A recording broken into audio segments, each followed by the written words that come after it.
Hello, everyone. Welcome to the first episode of What If Izuku Midoriya Was a Vigilante. This is my personal take on quirkless deku vigilante. So let's get into it because I just watched some things that gave me a fair few ideas. The timeline is as follows. Everything from canon has happened all the way until the sludge villain incident, which is where we will pick up. Izuku Midoriya, after getting his hopes and dreams shattered by what he would now call a shell of a man, he is watching his once best friend, now tormentor, from behind the police barricade. Behind All Might, someone that could end it and finish this as fast as it started. And he's just sitting there.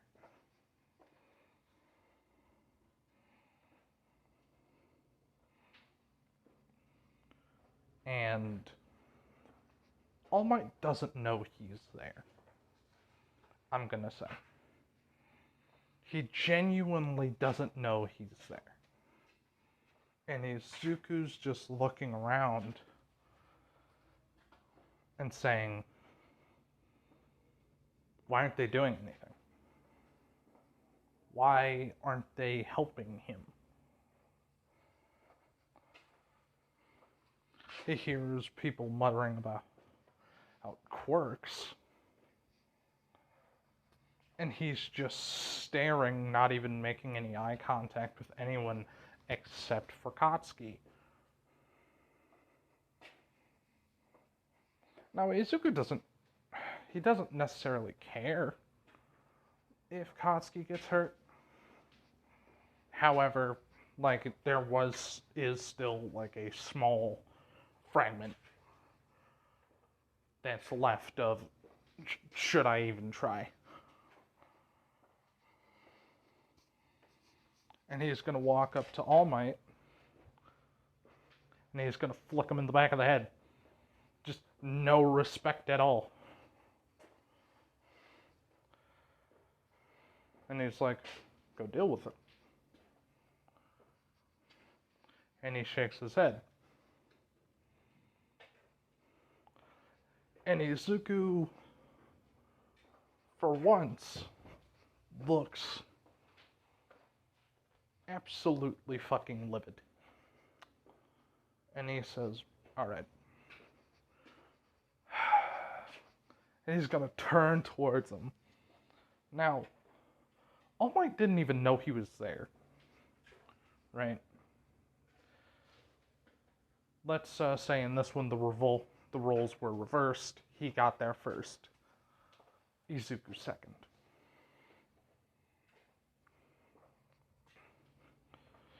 And Izuku says, is this what they do? Is this what you did? And he's just gonna point at Death Arms. And the other guy's just fucking standing around. Is that heroism? Is that a heroism? Is that the world of heroics right there? That's what's supposed to protect people.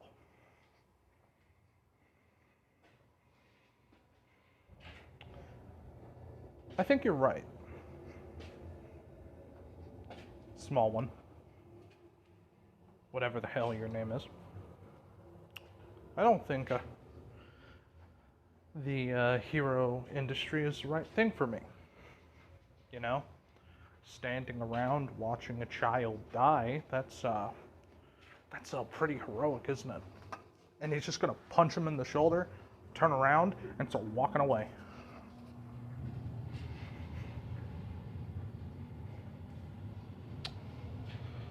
Unknowing to Izuku and the surrounding, Katsuki did see Izuku. And he was primarily what he was looking at as he passed out. Izuku just went home. There wasn't any jovial nature. It's just, well, I guess you're right, especially if heroes are standing around doing absolutely fucking nothing when people die. Fucking good, eh? Good for you.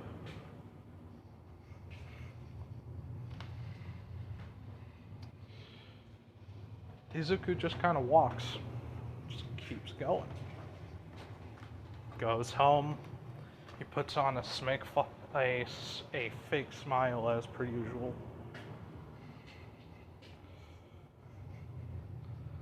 Tells his mother he's home. And then goes in his room. After taking a placard off of the front door to his room.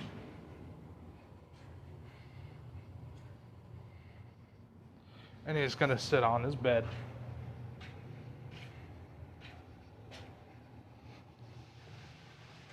And he's going to think. And he's going to think really hard.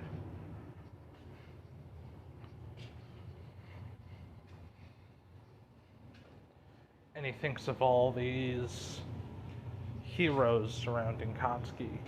Unknowing to him, All Might did spring into action because of his words. However, All Might even tried looking for him at one point. Couldn't find him. Izuku wasn't even really, doing a small walk either. He was like kind of doing a light jog. Not because he was sad or depressed and people didn't want to see him cry. No, he was pissed. Once he got in his room, he started to shake.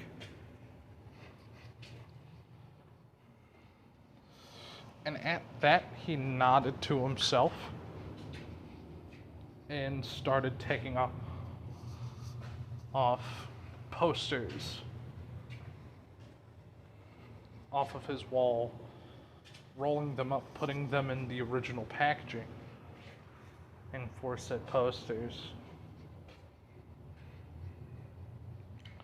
Proceeded to go on eBay and not even on eBay, just on a bidding site for All Might merchandise, and just kind of list all of the stuff he has, the stuff that's still in the box, the stuff that has been slightly used but primarily resealed properly back inside of the major containment vessels that would hold things like that, etc. And to say Izuku didn't make a good amount of money for that over the next couple months would be a lie. Mind you, Izuku's still in middle school going to high school.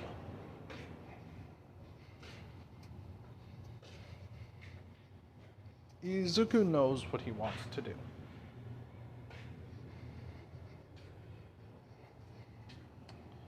So, he just kind of sits and thinks. Opens his hero notebook on All Might. And writes down his weakness.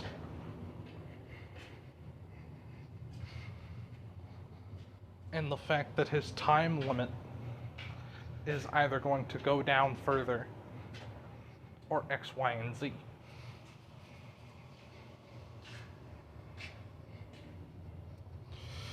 During this entire time, Izuku Midoriya has been, my.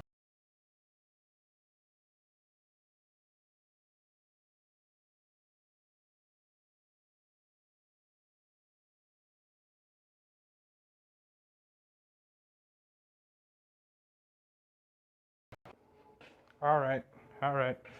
I'm back. I still want to slap someone.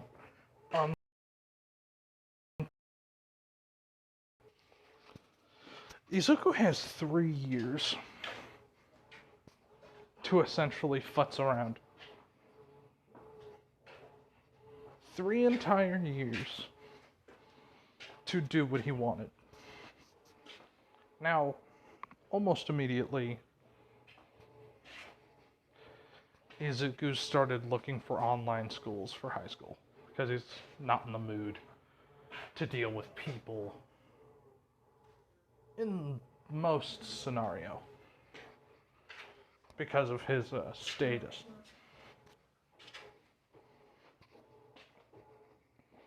So, lo and behold, and color him impressed, there is a school that would work like that. And he would ask his mother, they would talk about it. She would agree, begrudgingly, but would agree. During this time, Izuku has, how would I explain this? He has been kind of shutting in on himself. But he's still, like, kind and gentle to people who he considers, enjoyable to be around. He just kind of is shut in now. That and Izuku actually begins to build something that he hasn't had in a very long time. Confidence. Because he realizes, I'm actually very, very smart. I knew I was smart, but I didn't know I was this good. So during this time, Izuku essentially goes through mechanics classes that would essentially work for him to, do shit like support equipment. He also would do things akin to just standard medical practices, like essentially learning about the body, its functionality, its form, etc., on top of his high school classes. He's doing pretty well already. Izuku, using the money that he has been earning because of his now hero junk, that he would call it, was able to go to classes and get, pretty formidable hand-to-hand wise, self-defense wise, etc. Izuku became very proficient in what he was doing in his own right.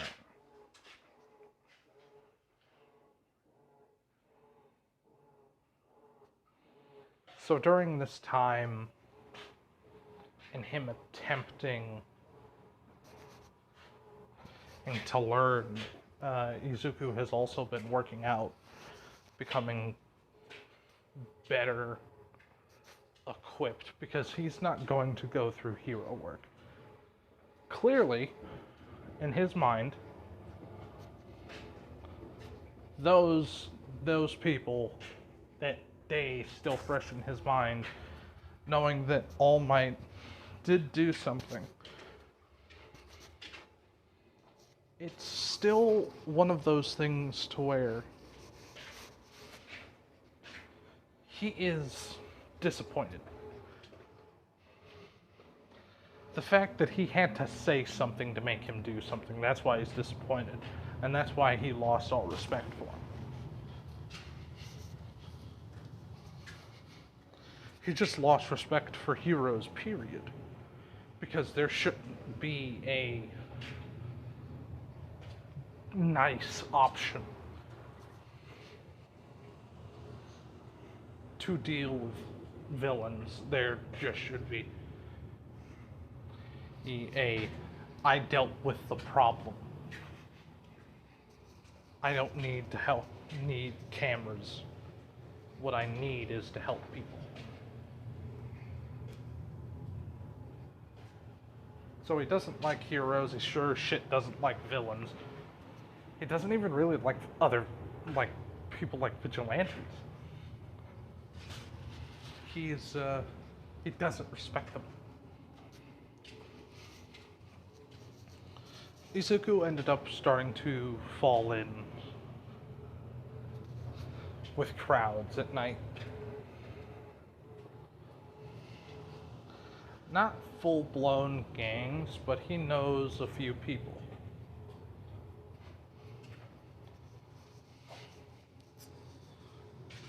He ended up hearing about people, black market brokers, etc.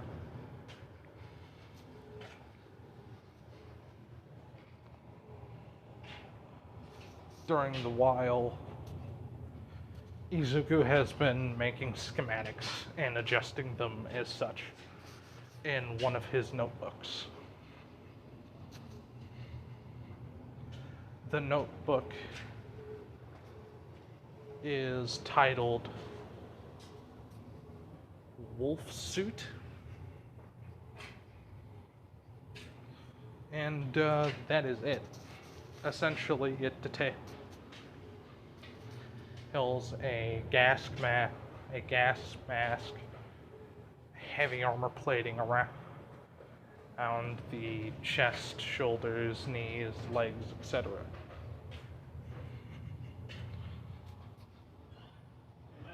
Hold on. My apologies, there's a fuck ton of pauses in this video, and I'm too lazy to edit them out, so deal with it. Izuku would essentially be making this. For the cultured few of you, you know exactly what this is. Very, very nice. However, Izuku doesn't really have the materials to do that yet. Keyword yet. Collectors of All Might merchandise are not a dime a dozen. He has a scary amount of merch. He was a collector even before, or he was like a fucking baby. He was getting a lot of merchandise just of heroes, period.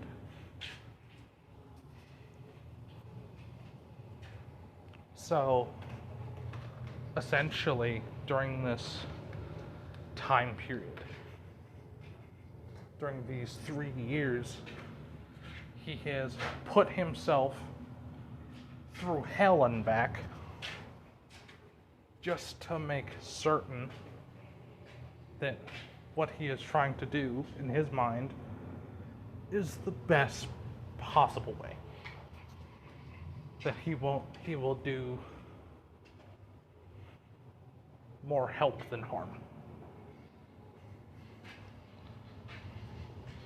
He finished high school by the middle of his second year. Colleges immediately wanted in at him.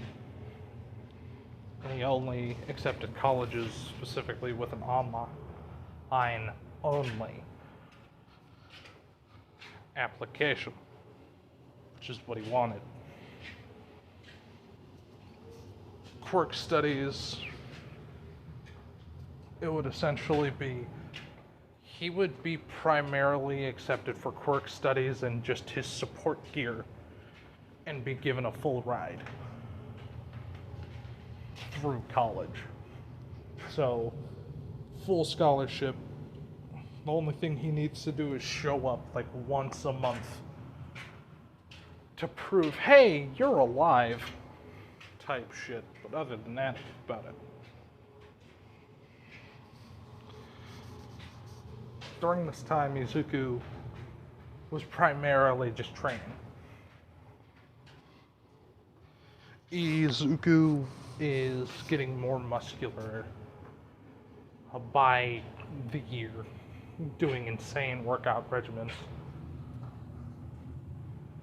And he knows, okay, as soon as this starts, like as soon as the third year ends, I want to be in a suit. So he uses the money from the people that are still buying all his merch to just kind of buy some equipment. On his runs, he does go past Dagobah Municipal Beach multiple times.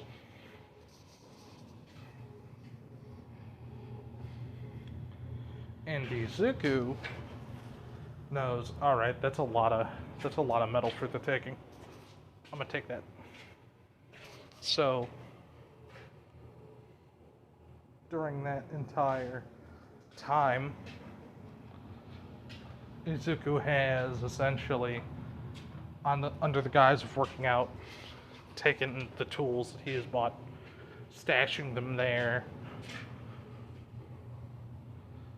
learning specifically about electricity to see if he can fucking jury rig something up to there so he could just have power. He was eventually able to by the end of the second year.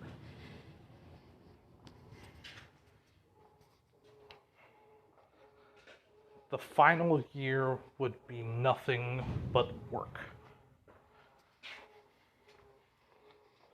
Work to make sure that he could hopefully finish college.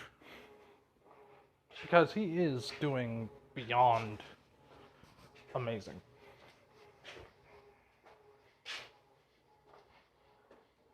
Does he make friends? Kinda. Does he care for them? Not really.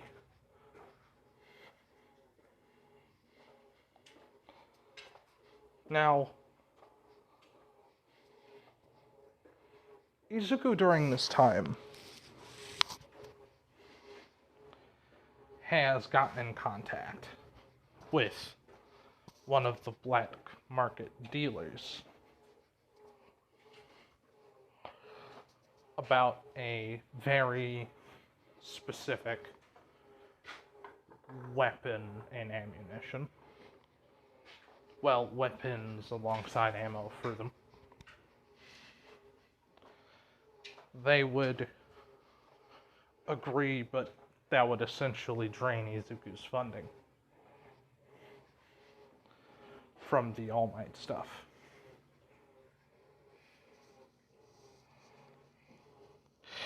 He now has all the gear necessary to complete the suit. Now, at the end of the final year,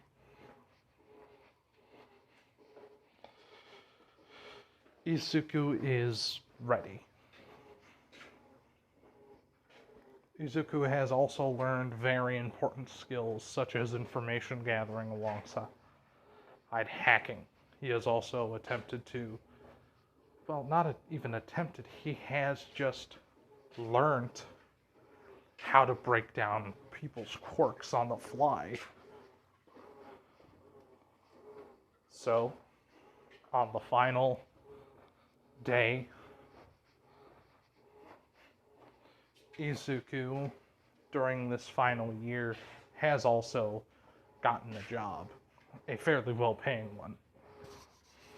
Specifically, that would be in an engineering field, specifically the engineers and men and women that create the robots for UA.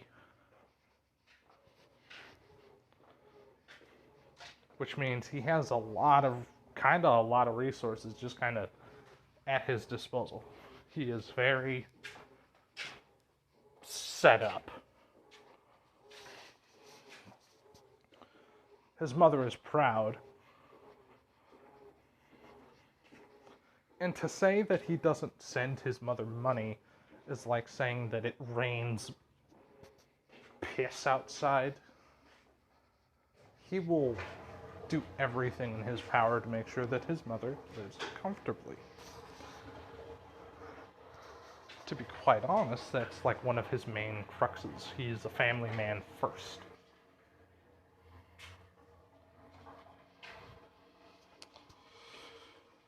Now we're going to split to a different person entirely from Izuku.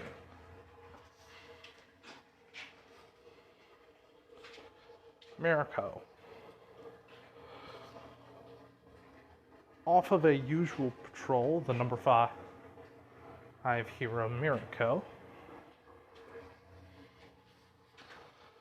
was patrolling, dealing with a group of shady individuals, and she wasn't killed, she was more along the lines of kidnapped. Now, the news kind of took wind of this pretty quickly. After all, blood was found at the scene, etc.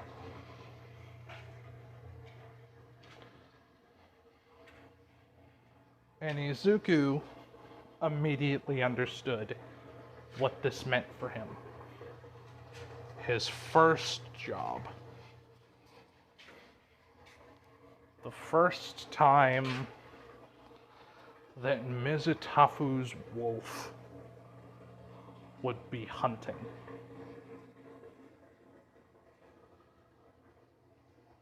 In Izuku's hideout in Dagobah Municipal Beach. What he has done there, he has set up his workshop. He has also set up multiple high-end tools, racks for weapons, etc.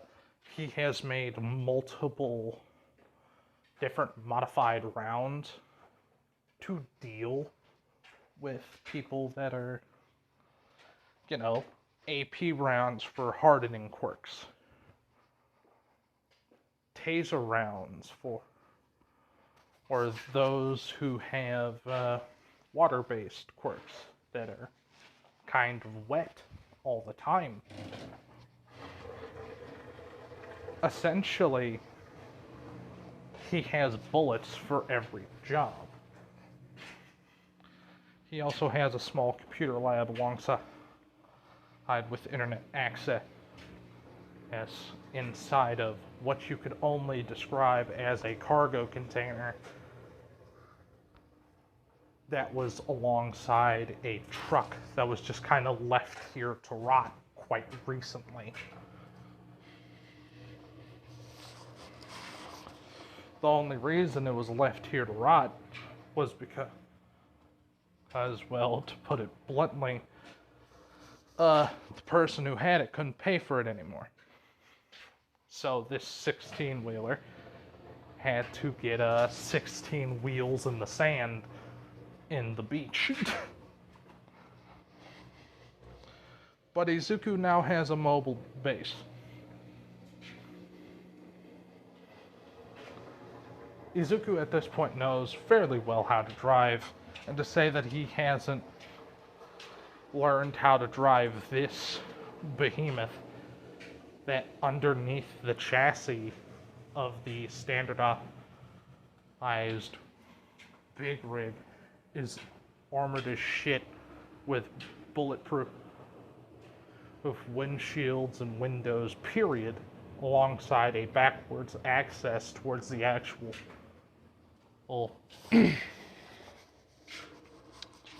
uh, living quarters itself in the back would be a lie.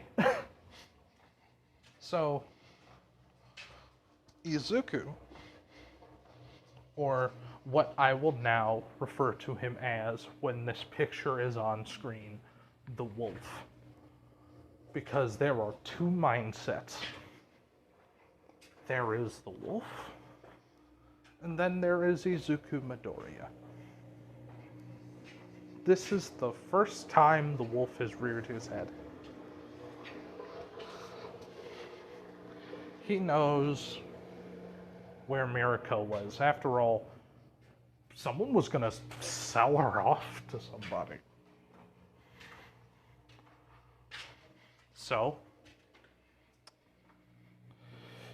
he had found the building. He parked about a block, not even a block away. Well, no, he parked a block off. This was in a kind of forgotten part of the city, and he knows that he is the first one to get this information. He knows he is. They would most likely act on it tomorrow night, and not tonight itself.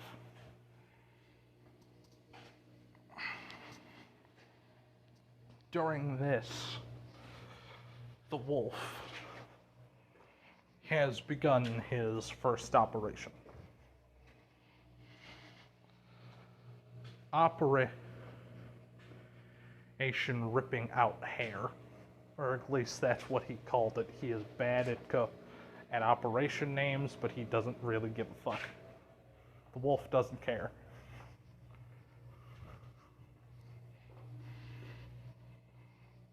So, what do you think Izuku is going to be? Quiet or loud? If you said loud, you would be correct. This location is specifically near and alongside a heavily modified and illegally modified location that would all intents and purposes be a small, forgotten freight and shipping facility. Basically a warehouse attached to an office building.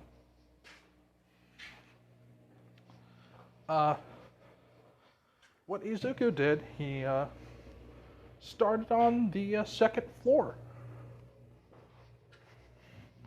He used a grapple device to get it to the left wall facing away from the street into the alleyway, where he found a couple vehicles which he slashed the tires of.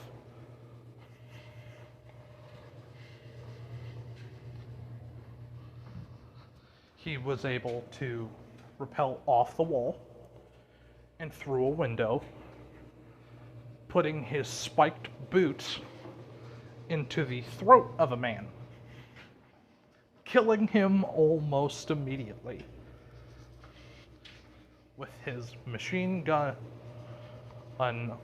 almost as if he has had years of training with it,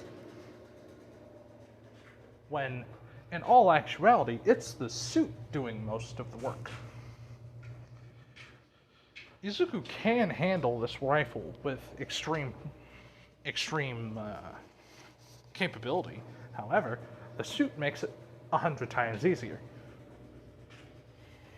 Firing through, the wolf rips through the opposition like a hot knife through butter, going through the pained cries of death is the one thing that Mirako can hear in this dark basement area. And the sounds of very loud gunshots and people screaming. 5 minutes. Izuku was able to go through this entire building and kill everyone in it with minimal effort in 5 minutes. When Miriko's door essentially was kicked off its hinges down further onto the stairs, the one thing that the rabbit hero sees is just this, essentially. And what is said by this figure: my name is not important. Who I am is not important. He will walk over to the thick chains holding down Miriko in this broken state. He will pull out a pair of bolt cutters from his back and snip her free. Back up like 10 steps and walk away. At this time, Miriko has been down here for like 2 days, 3 days. So she's pretty freaking the fuck out, because this thing just came in, and the main thing that she could see is just the red eyes and the smell of blood and gunpowder. So I don't think anyone would consider that, comfy. Personally. I know there's a lot of psychos in the world, but personally, not comfortable. After cutting Miriko free and essentially throwing a burner phone at Miriko's feet, he will say, "Wolves hide around corners, Miriko. Thank you for the hunt." And he turns around and he walks off. Miriko is in no room to fight. No room at all to fight. Miriko, her ribs are broken, his arms are fucked up. She can barely walk. Essentially, as Izuku would leave the building, the police sirens are already coming in the distance. And he would just kind of do a heavy jog back to the truck and leave, turning off his infrared, taking off his helmet and armor, going back to Dagobah, and quite frankly, going the fuck to sleep. Because it's 3 a.m. He has to go to the college campus tomorrow, and Izuku doesn't really want to have to be a part of that shit. What the police would come across is what they would only call an absolute fucking slaughter. There was no survivors in that building. Hell, to be perfectly honest, people tried running out of that building. They did not make it far. They died on the same street that the police would roll up in.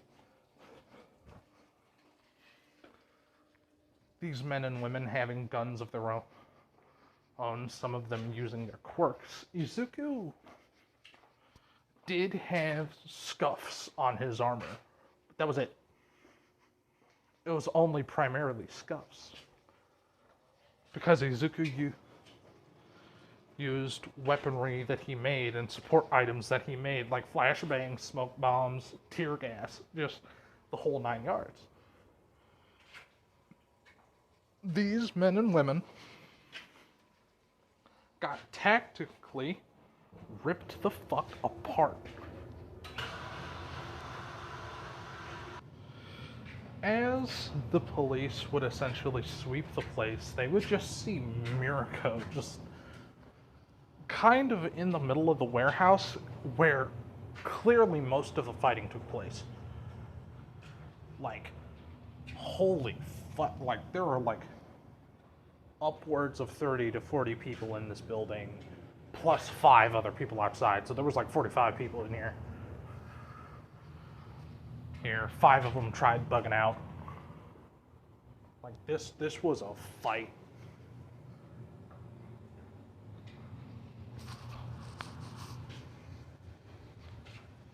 Mirko was mid-call with her agent, trying to tell them to track the fucking phone in whatever way that they can. Because I am in pain.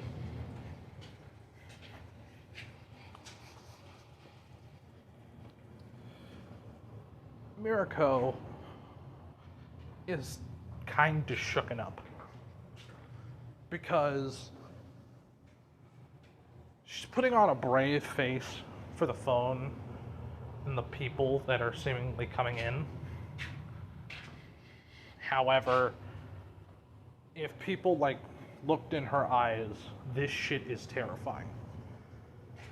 Because this was systematic annihilation. There was no real fight. There were people with fire quirks, strength enhancers, like fucking actual problems. And whoever the hell this guy was walked in and just killed all of them.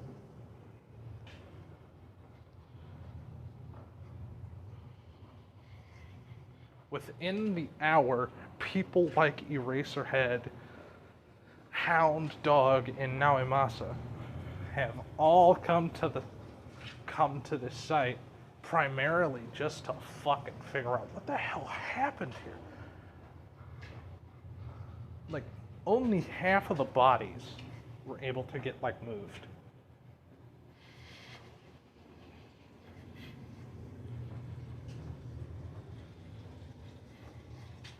And it is interesting.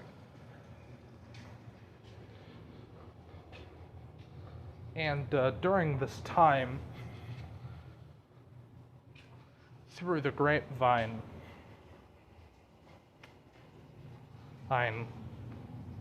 people like Eraserhead and others begin like talking about this fucking gas mask abomination known as the Wolf that just wiped out an entire fucking warehouse worth of people pretty handedly. Or at least from what Mirko could tell.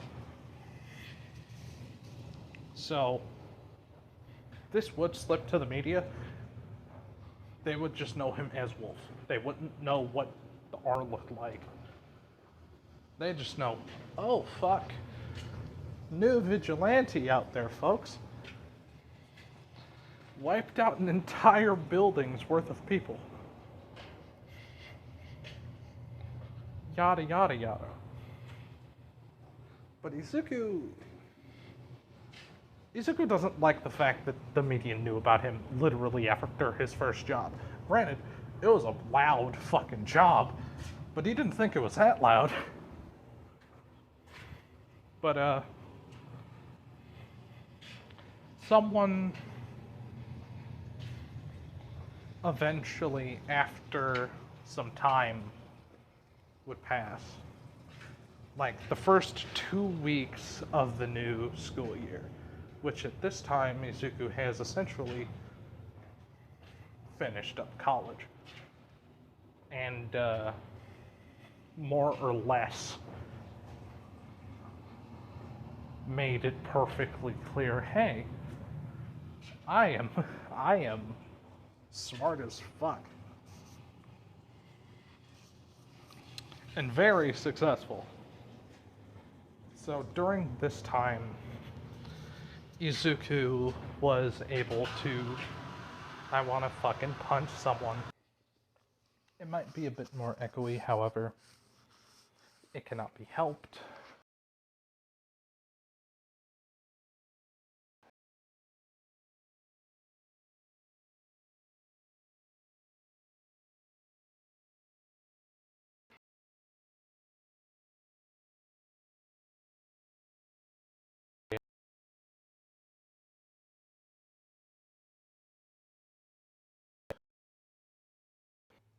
Deal with All Might in some way, shape, or form.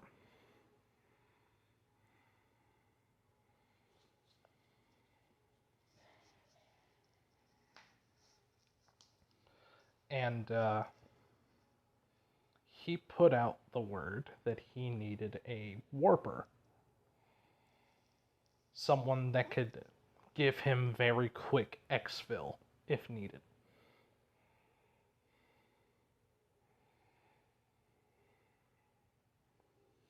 Now, they're rare, so this would cost him a fair bit. Now, to say that Izuku's not getting paid extremely well already is an understatement. However, Izuku, alongside a payment plan that him and this guy would come up with, would also be able to give him bodyguard detail to work for that. To work for that type of... One moment. But essentially, like I was saying prior to the pause, which, once again, my bad. I can't do anything about it. Sue me. But the main thing that he would be able to do is give bodyguard detail for like a couple days, unless he physically cannot, alongside a payment plan, which works for him.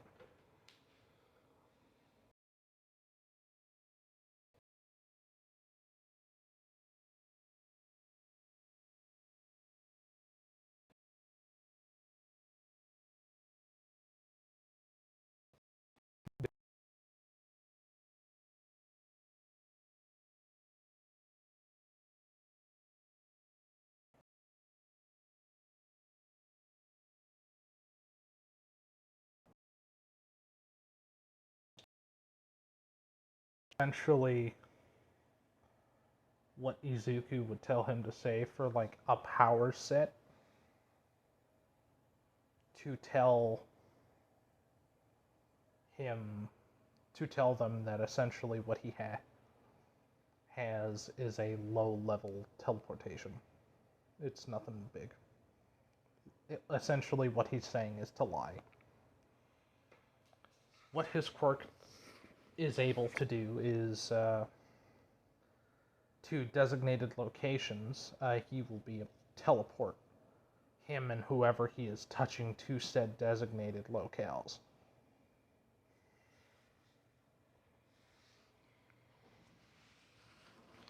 His is technically an emitter type, so keep that in mind. He is emitter. So, in that 2-day span, Bakugo Katsuki,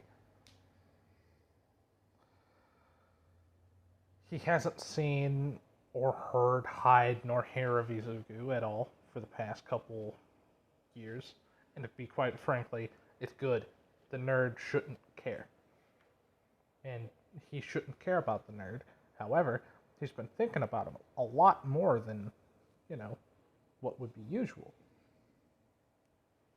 Which is strange to him. So during this time period, this interest would bubble.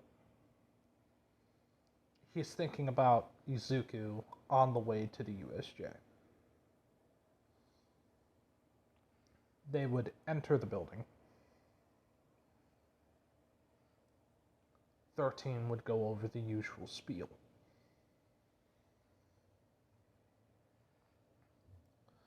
Korigiri would warp people in. Essentially what would be the standard array of things would happen. Izuku would be very handedly just sitting in the back in his wolf attire. And during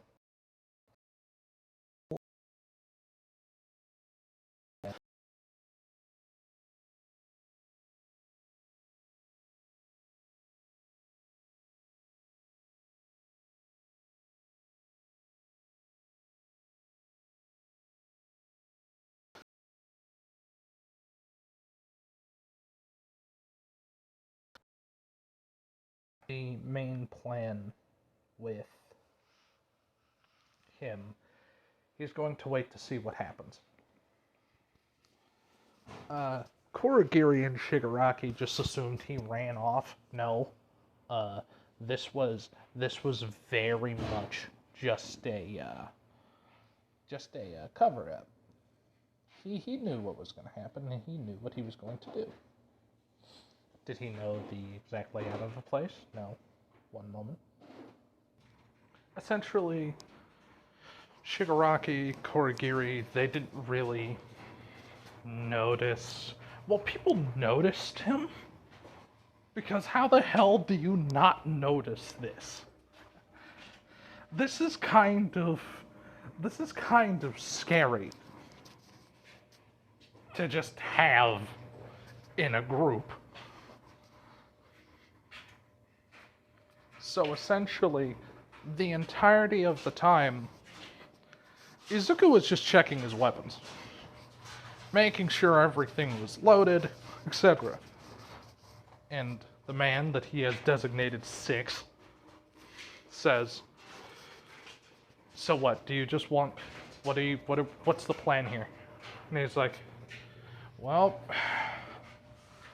you'll see here in a minute." You see him put a bipod on his weapon, put 4 box magazines right next to each other on the small little planter. Mind you, this is behind Korigiri and Shigaraki and everyone, essentially.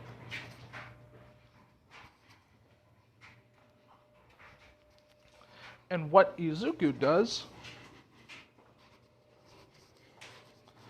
is just the same thing. He pulls out a flashbang and he says, "Close your eyes and don't look in my general direction." Throws it. Korigiri notices it right as it goes off above and slightly in front of Shigaraki, the Nomu, and everyone else. Everyone hears a fucking bang, half of the people are blinded, and then they all just start hearing a stupid amount of gunfire. During this time frame, it is safe to say that the Nomu, who panics and tries to grab where Shigaraki was, key word, where he was, because when you get fucking flashbanged, you kind of hit the ground very quickly. The wolf,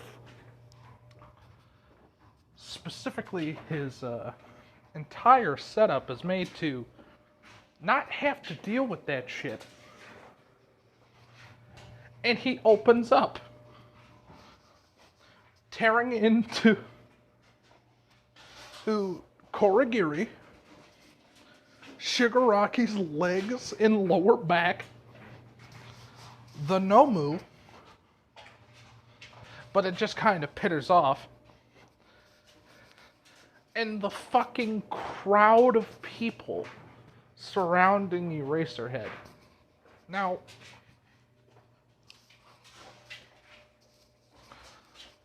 essentially, 13 is already down and out.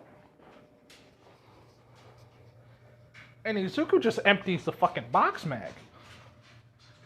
Because why the fuck is he trying to be nice? No.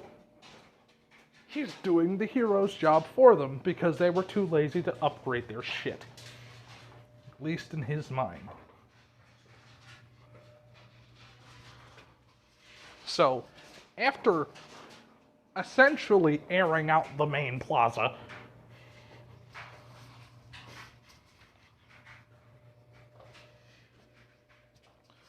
Kurogiri has really no other choice but to get Shigaraki out. There isn't really a choice because his legs are fucked up, his lower back is fucked up, like he's missing a finger on his left hand. And the Nomu's like fucking still kinda dazed.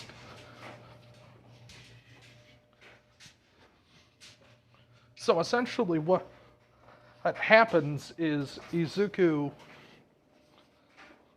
just kinda... Well, Kurogiri just says fuck it and takes the Nomu and Shigaraki and leaves. Izuku loads another box mag, specifically with the armor-piercing rounds, and continues to fire because there are people with armor quirks and metal quirks he's not in the mood to deal with in a kind manner. So, he continues. The guy next to him, eyes kind of fucking go wide as dinner plates, and he knows a couple things almost immediately. Okay, don't piss him off. Don't piss him off. Got you.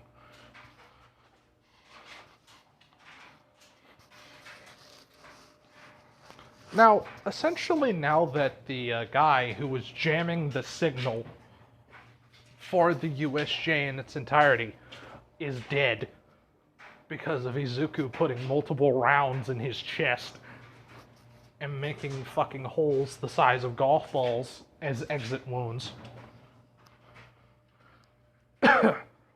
It's safe to say that most of the situation is dealt with. Aizawa, as soon as the flashbang happened and like the shots started to ring out, oh, he fucking hit the deck. Anyone that was worth their fucking salt did. Well, everyone that was worth their salt and without a durability quirk. Those people soon hit the deck too, but they were dead.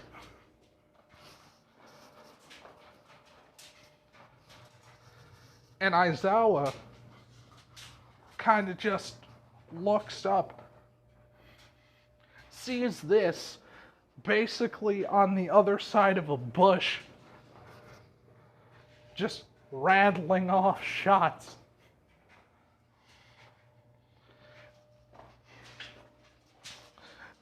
Izuku, after emptying the second magazine, would load in the taser rounds and begin double tapping.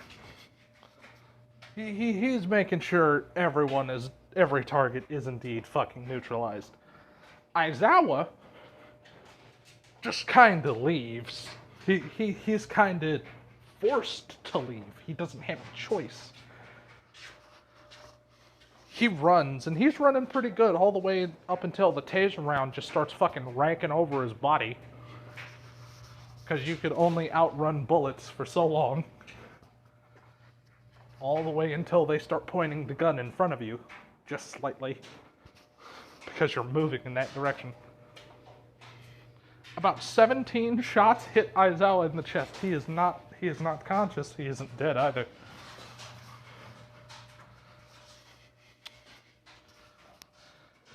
And most of everyone else, else on the ground is unconscious or just scared shitless.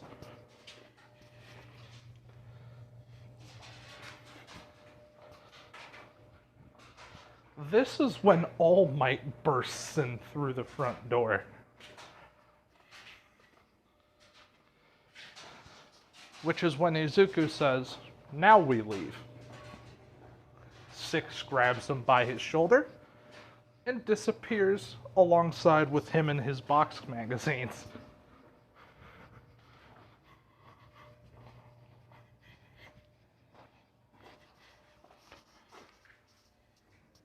So at this time frame, Todoroki was just getting on the fucking scene.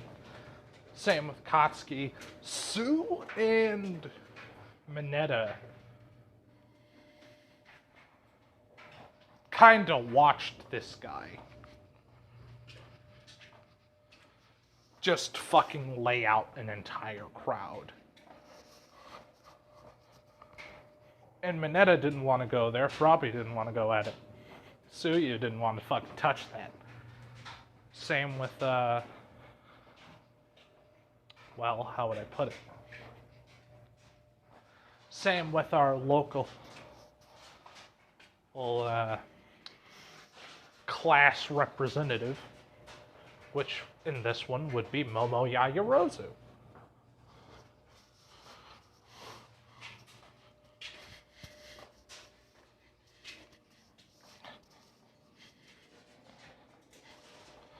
Now, Momo's seen all the fucking heavy plating on this guy, and there was a couple things that ran through her fucking head.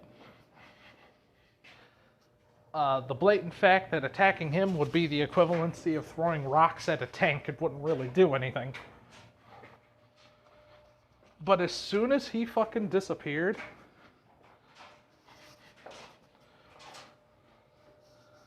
it's safe to say that the USJ was better known as a fucking massacre. Because there was a lot of death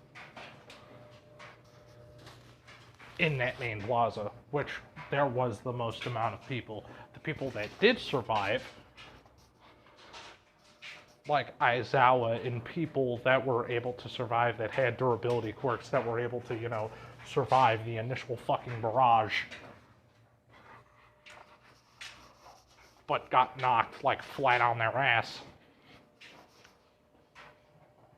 Essentially, from the way it looked, this guy, and they would just be fucking describing the wolf,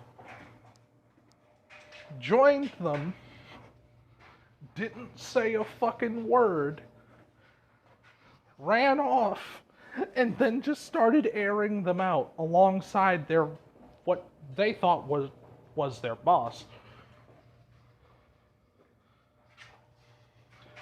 As Izuku appeared back in a small building alongside Six, he's like, "Okay, dude. What the fuck? Man. I didn't think I would be a part of that. What the fuck?" It's like, "I told you that I needed a getaway. You did your job. Congratulations. You have my bodyguard services. And if my name gets out, they will know not to fuck with the wolf." Now, if you would excuse me, you have already received your first 12 payments. I will be on my way.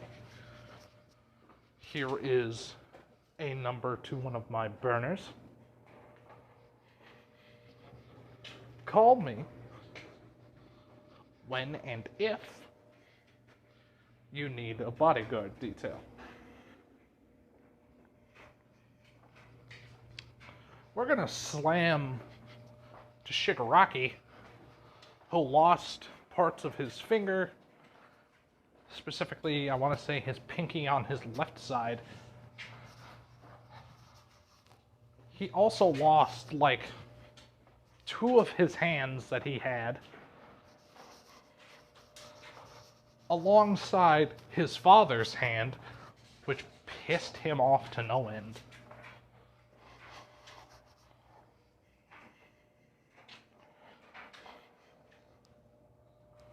And All for One, it's safe to say, is not happy either, because he has to use healing quirks that he has been essentially reserving for himself on Shigaraki to make sure he doesn't fucking die from, like, heavy-handed blood loss, alongside help with Dr. Yujiko.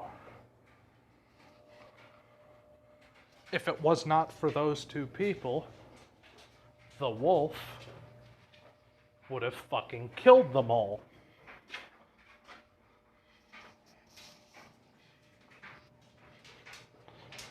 Now, for UA, this was a fucking PR nightmare.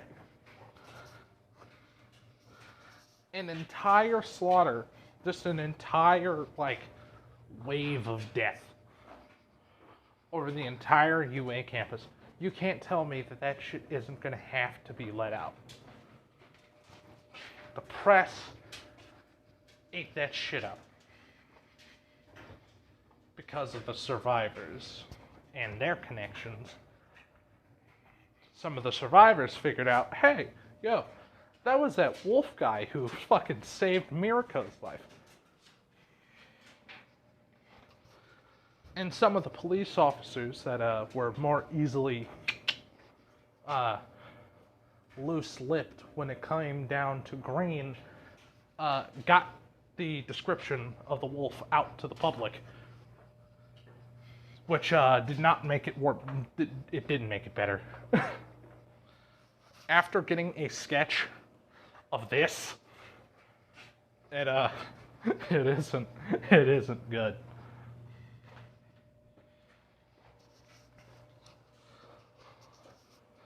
Essentially, he has been noted as a very violent vigilante.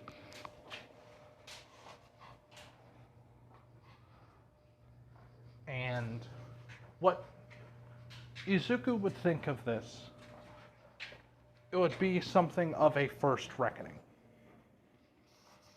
The first dawn, and more importantly, the first sighting of someone that will make sure that the villains don't do what they did again. Because they won't be around to do it again. For he is the wolf. And he hunts forever. I hope all of you enjoyed the first episode of What If Izuku Midoriya Became a Vigilante. I hope all of you enjoy. Until then, have a nice day, night, or whatever. Like, comment, and share. Or click that notification bell. Whole little shill stuff, but other than that, I'll be seeing you.